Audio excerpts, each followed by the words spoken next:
Okay, calculus, let's do 15.3 and 15.4.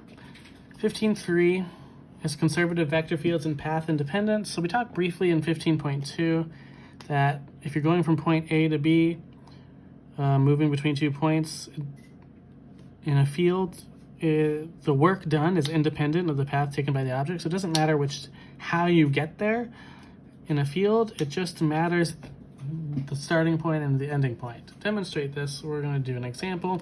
Find the work done by the force field on a particle moving from 0, 0 to 1, 1 in this equation along each of these paths. So here, the first one's just straight linear.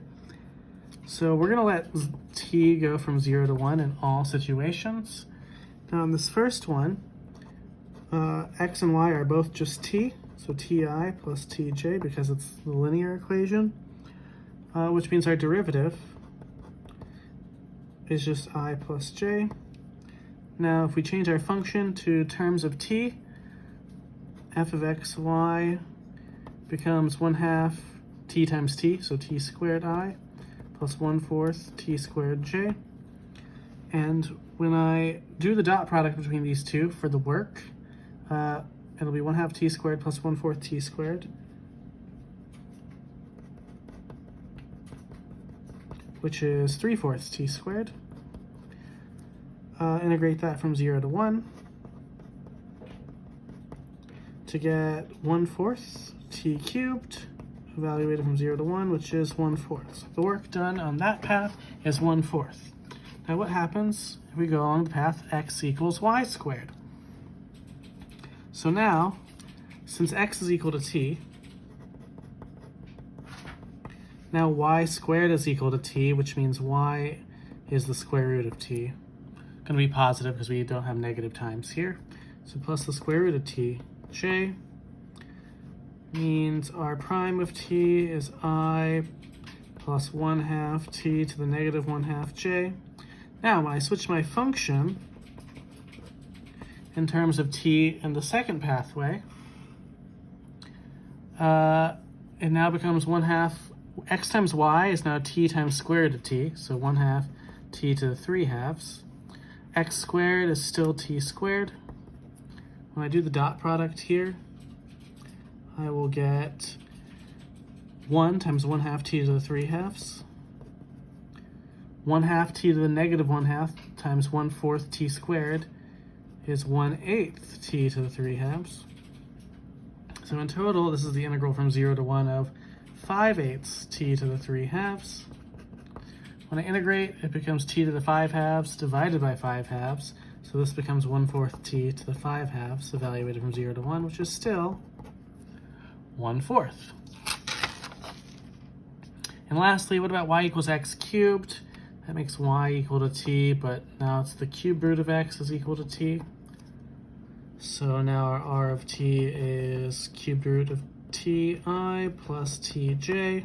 So our derivative is 1/3 t to the negative 2/3 I plus j. Our function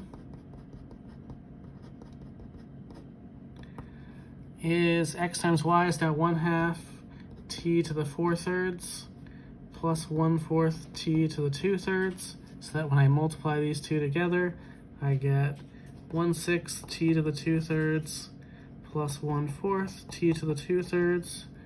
That's 2/12 plus 3/12, that's 5/12.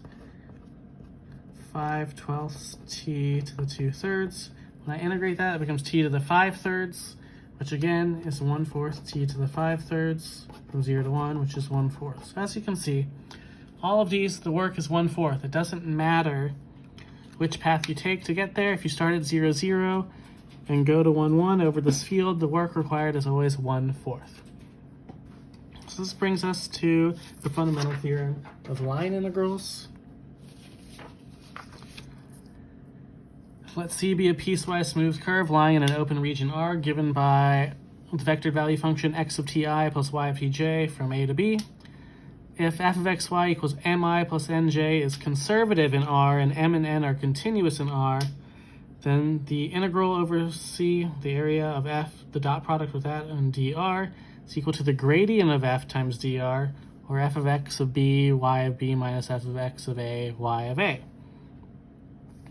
Fundamental theorem in the line integral states that if a vector field is conservative, the line integral between any 2 points is simply the difference in values of the potential function at those 2 points. So if our previous one was conservative, then all we would have had to do is plug into the 2 points into the equation to get the answer. Now looking back at the equation, we would see that it was 1/2 xy plus 1/4 x squared. But would it have been conservative? Yes. Now plugging in 1, 1 and 0, 0 would have given us an answer. Okay, so let's see how this works with a new problem then. Evaluate the area where C is piecewise smooth from -1,4 to 1,2, and f of xy equals 2xyi plus x squared minus yj as shown to the right. So this weird curve here.